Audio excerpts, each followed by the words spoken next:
Hello and welcome to Wheels Boy Lockdown Chat, the show where we discuss topics related to the Chinese car market in order to pass our time here in Shanghai in the lockdown. I am joined once again by two wonderful guests. We'll start this time, we're going to mix it up. We'll start by introducing Mr. Elliot Richards from China Driver and the Fully Charged Show. Welcome, Elliot. Hi, everyone. And then our second guest, Mr. Mark Andrews, writer extraordinaire. You can find reviews of Chinese cars written by him on websites from all over the world.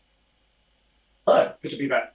All right, good to have both of you. Today's topic, last time we talked about the NIO ET5 specifically, but this time we're going to get into the nitty-gritty of NIO's plans for 2022 and beyond. We're going to focus first on what models you can expect to see from NIO in 2022. The first one, huge surprise because we've already talked about it, is the NIO ET5, seen pictured here next to, in yellow next to the dark blue NIO ET7, which we will come back to as well, very important. That's going to be their first launch. Do we know actually when that car is going to be coming out? I think it's third quarter this year. Yeah. Oh, what the ET7 or the ET5? ET5. Third quarter. Yeah. Okay. In China, it's quarter one in Europe. Okay. Q1 of 2023? Yeah, okay. In Europe, yeah. Okay. And then next we're going to talk about a car that we did not just do a video about, and that is the NIO ES7. So what the viewers are seeing on screen now is a couple of spy shots that I'll flip back and forth between for the ES7. Now the ES7 is allegedly going to be positioned as a 5-seater, obviously fully electric car, between the ES6 and the ES8. However, it is going to ride on NIO's NT 2.0. Did I remember it this time, Mark? Yes. Yes, you did. NT 2.0 platform, the same as the ET5 and the ET7. I think, Mark, you and I were talking about the fact that the NIO's kind of going to stop developing the ES6, ES8 because it's on their first gen platform. And, yeah, that's correct. You know, they may continue to do minor updates, but there's only so much they can do when it doesn't have the architecture to hold their LiDAR and things like that. Or the 150 kilowatt hour battery, actually. So that's probably even more of a thing. A couple more facts about the ES7. So this car is actually supposed to compete with a vehicle that I completely did not realize debuted, which is the BMW X5L. Now I'm not making that up. That is from William Li, the president, or the CEO rather, of NIO. And he said that the X5L is going to be the car that they're trying to compete against. First of all, guys, can I just say, I can't believe it took them this long to do an X5L. I can't believe there wasn't already an X5L. I thought there was. When somebody said it debuted, I was like, didn't that car come out in like 2006 or something? Because there's a extended wheelbase version of so many BMWs at this point, is what I'm getting at. They haven't traditionally done much in the way of actually doing long wheelbase versions of SUVs, though. These companies, it's always been sedans. Well, I should say, I think the reason it didn't come out before, now we shouldn't get into bogged down in a conversation about the X5L, but I will just say that I think they had the X1L and stuff, but I definitely got them mixed up. So that's scheduled to come out, to be revealed. It was scheduled for April of 2022, but let me check the calendar. We were recording this in May. So no, not out yet. I'm going to really quickly flip forward here. What the ES7 will be shown at the end of this month. Supposedly. Okay. So they push it to May. Debut. Yeah, so it's behind a little bit. The end of this month. What the viewers are seeing right now, guys, and what I've sent you previously was a picture of an orange car that was spotted in what is allegedly the parking lot or around the Anhui, one of the factories for the NIO's factory in Anhui, and it is a orange car that allegedly is the ES7, and looks, honestly, it could be an ES7 or it could be an updated version of the ES6. I would go either way. I'm not sure, but it's pretty darn good looking. Has LiDAR on the top, no surprise there, just like the ET5 and ET7. This is probably going to have the same powertrain as the ET7, speaking of that car, which means it's going to have a total of, I think, 480 kilowatts or something like that. A lot of power. This thing will not be slow. Not that anybody ever thought that it would. Now, that's it for NIO. NIO is not BYD. Our last video we did about a kind of a company's yearly perspective was the BYD, and that's a much larger company. So they had like 15 different models.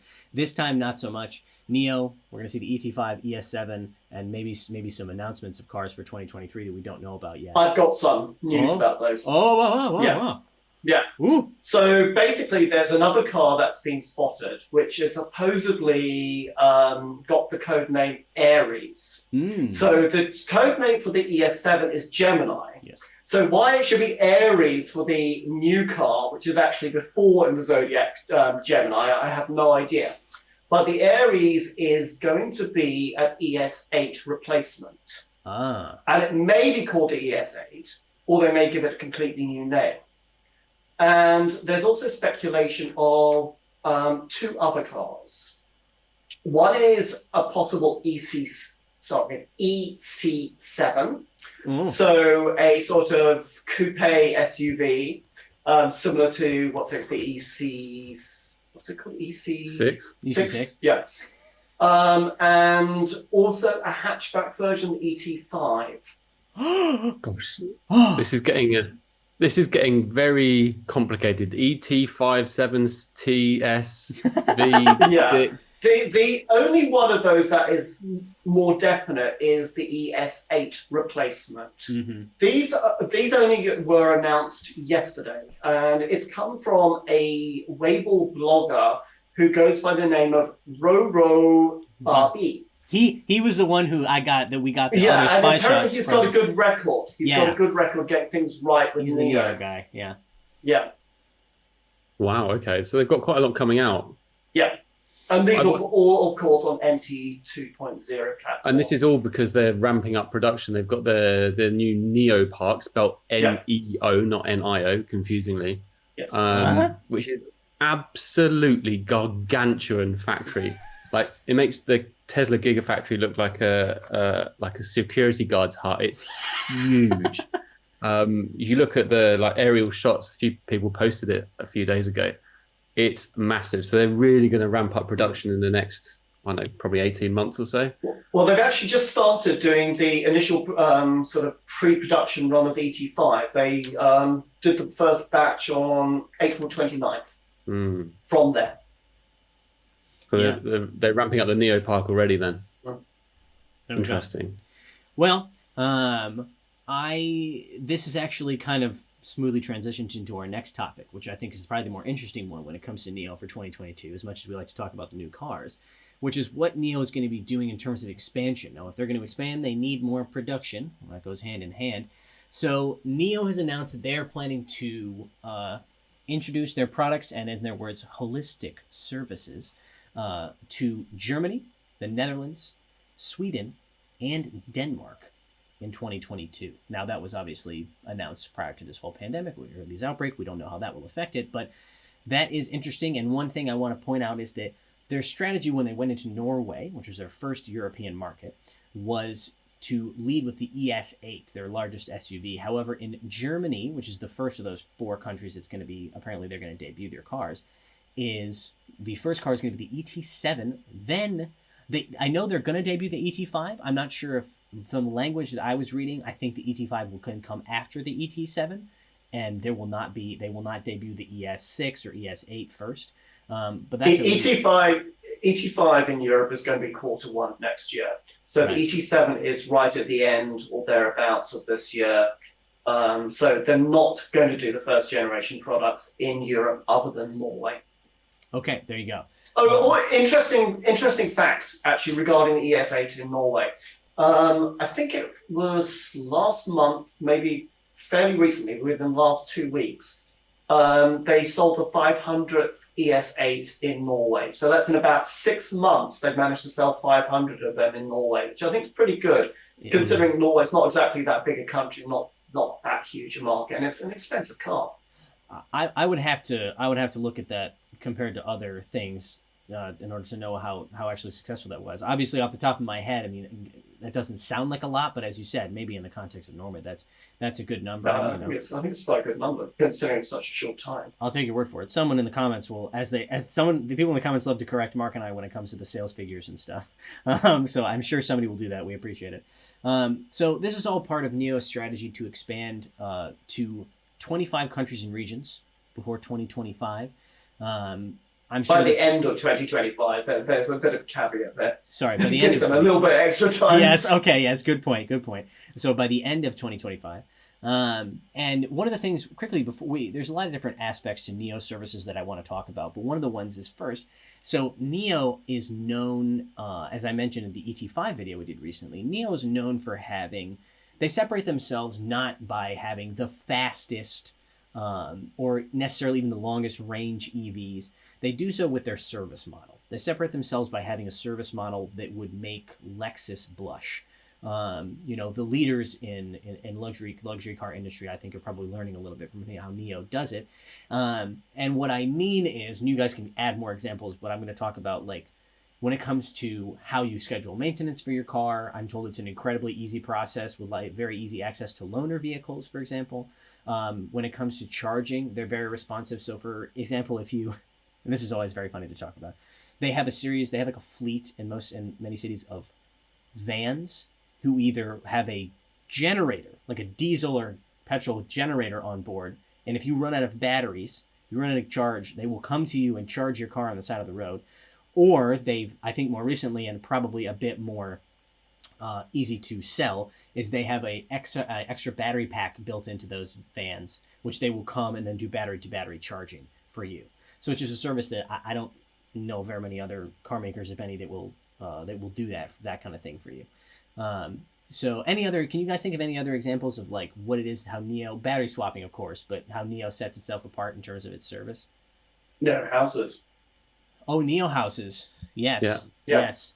It's basically like a kind of clubhouse for NIO owners, and try to create a community. You know who learned from them is Rivian.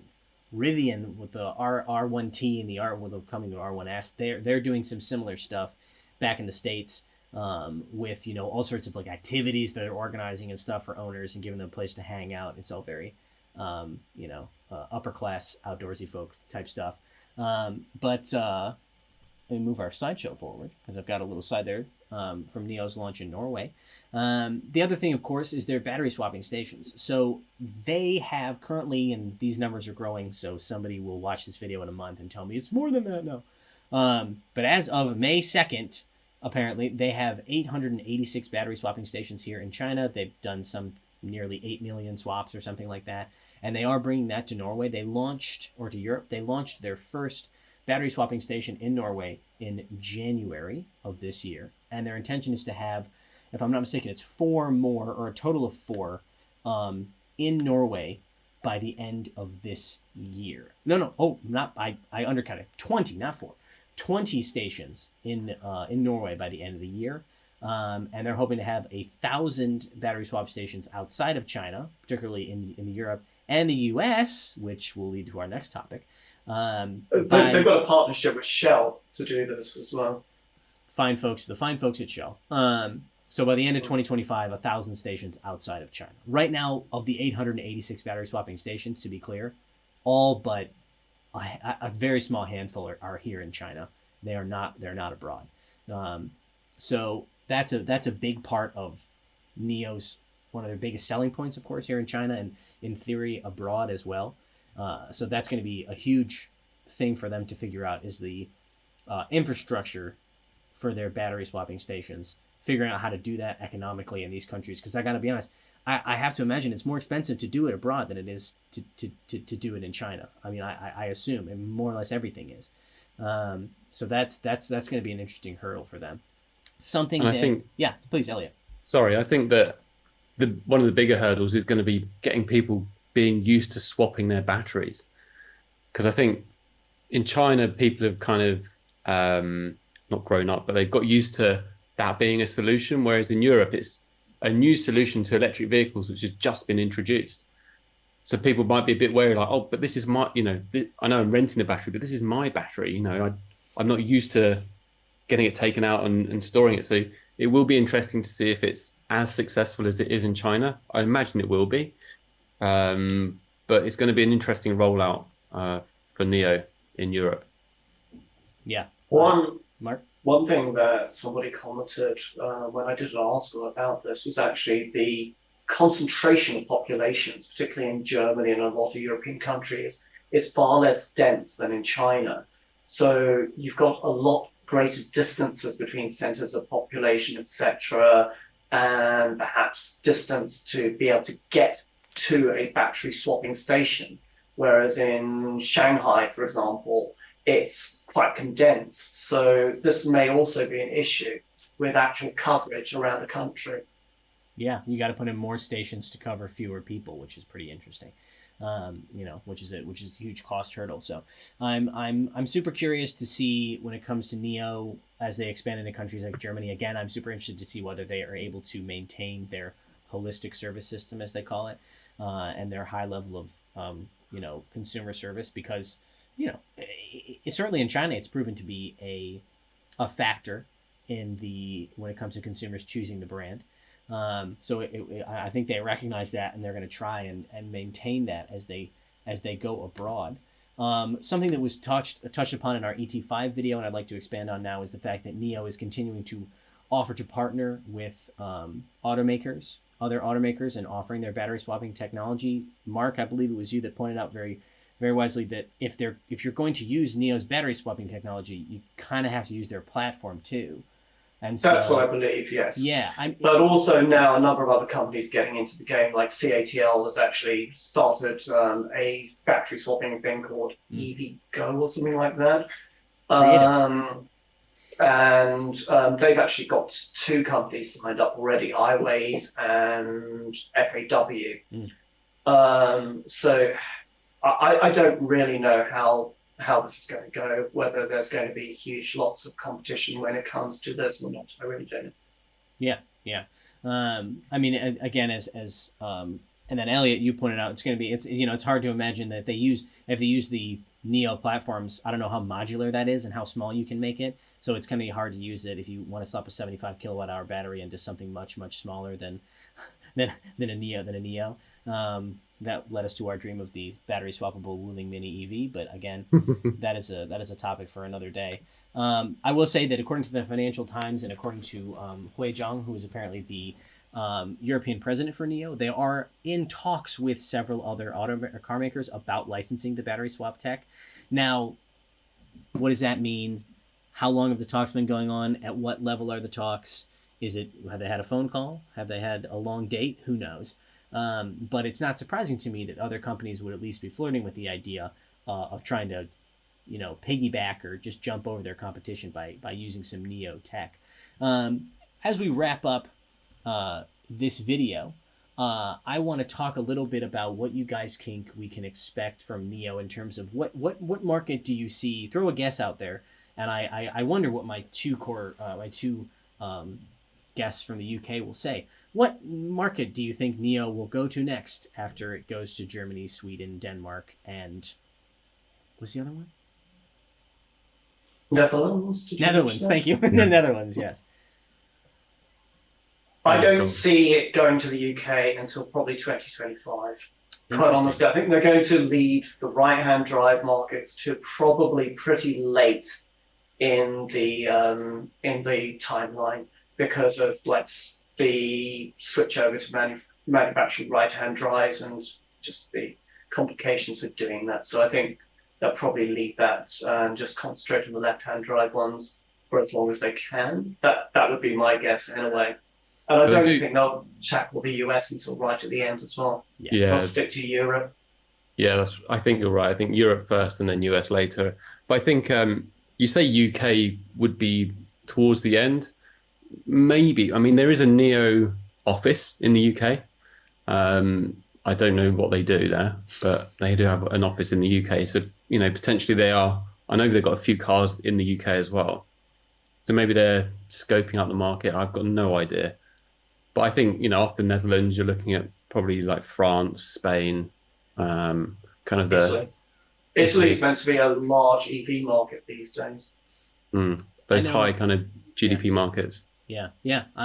I think you're right, Mark. It's interesting that you pointed out, and this is something I hadn't thought about because I come from a left-hand drive country, which is that there is certainly a certain amount of investment when it comes to tooling and stuff that you have to do in order to build a right-hand drive car, and it has to be worth it in terms of what sales you can expect. So Because they've mentioned Australia and Japan as well, which are also right-hand drive. I think possibly Singapore. I'm not exactly sure whether Singapore was on the list or not. So but I just suspect those are going to be towards the end. yeah, Maybe that's what they're going to do with the NIO Park, right? With the new manufacturing capabilities. Does that mean they're not linked to JAC anymore? No, it's still a JAC joint venture. Okay. Okay. So, but perhaps with that, massive factory, they can start expanding, doing more lines, doing a right-hand drive line. Who knows? So I will speak as the lone American in the chat and say I don't guess when NIO's going to come. I'm happy to be wrong because I love more competition, especially from Chinese car makers. I'd love to see more Chinese car makers making it to the U.S. But I will be honestly flabbergasted. And this isn't an indictment of NIO. It's an indictment of how difficult it is to get into the U.S. market in any meaningful way. I'd be pretty surprised if they got in there before the end of 2025. And I don't mean, like they're never going to, no one's going to be able to test drive a NIO in there. I mean, having any real sales channels in the US. And I can't think of a Chinese car company off the top of my head. And NIO's one of the ones that I would think is most likely to be able to make that leap. And I still think it's doubtful just because of how that's their timeline though. They're saying they're going to be in there by the end of 2025. I know. And here's so one of my favorite automotive journalists, a guy named Matt Farrell, loves to point out the fact that you get all the attention when these companies do things like, and I'm not trying to call out just NIO or call them out even specifically. Maybe they really think they can make it, but I'll use another example. Let's say some company or some country or something says like, we're going to stop producing internal combustion vehicles by 2030. That's front page news. That's the UK. Right. In 2029, January 30th, 2029, when they announce, actually, we're going to have to push that back to 2035. That's 9th page news. So to say we're going to make it to the U.S. market, how many companies have said that? And then, they don't because, as I said, it's just really, really hard. And it's really hard to get into Europe, too. And as we've talked about, that's why they haven't gotten to the U.K. and stuff like that. But it just shows these huge companies with so many billions of dollars of investment and stuff. It's just that big of a challenge to try and get into these very mature markets. And NIO is doing it in Europe very slowly. And like I said, I'd love to be wrong. I'd love to see, let's go back to the States and be able to buy a NIO the same way that I'd like to be able to buy every car from every manufacturer because I love diversity of product when it comes to cars. I think just one last thing. I think all the manufacturers are looking toward VinFast. And seeing how they're going to get into the market because new startup, no one knows about them. If they're successful in the US, then it leads to the Chinese manufacturers potentially having a similar sort of success if they get it right. If VinFast are not successful, then maybe they'll draw back their plans to head to the US quickly.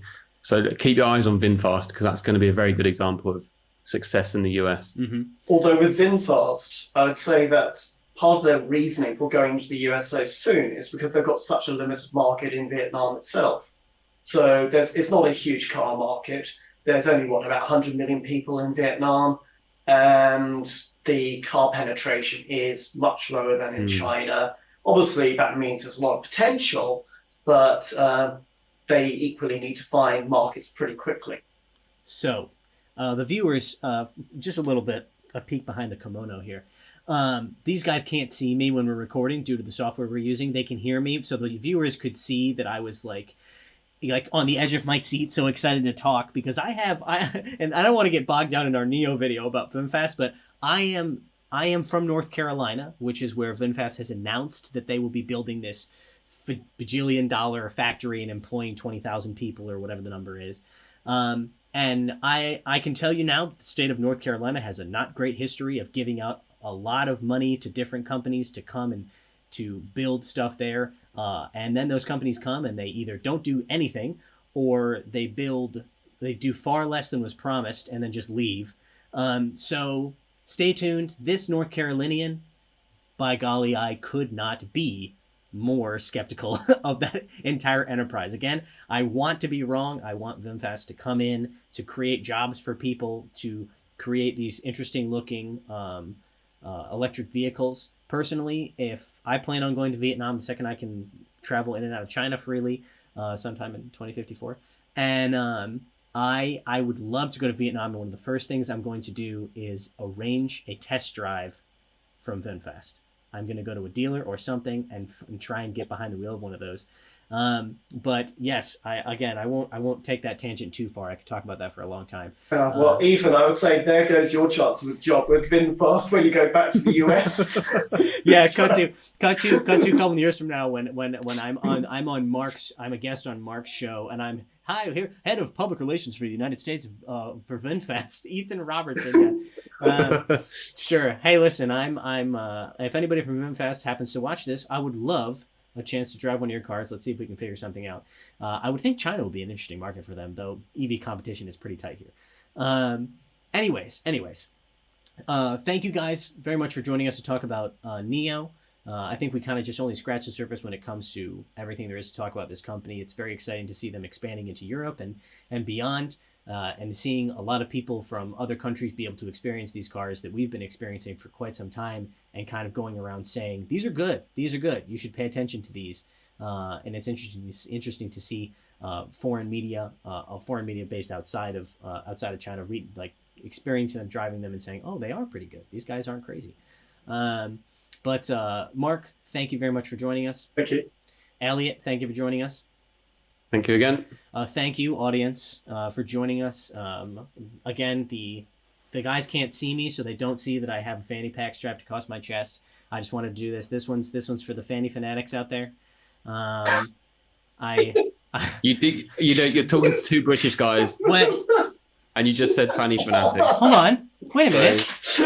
Why is that funny? I wonder why these two British guys are laughing when I say fanny fanatics. Go google.co.uk and search for fanny. Yeah. anyways. Or go searching for it. Oh no. Oh no. Right, well, end this. And on that note, thank you very much for watching. Be sure to leave comments below. We want to hear your thoughts. What do you think about NIO's future plans? What do you think about the debut of the ET5, ES7? And of course, topics for other videos that we can do. We love to get ideas from you guys because, we have our own, but we want to know what you want to see personally. So thank you very much for watching. Thank you to my guests. We will see you next episode.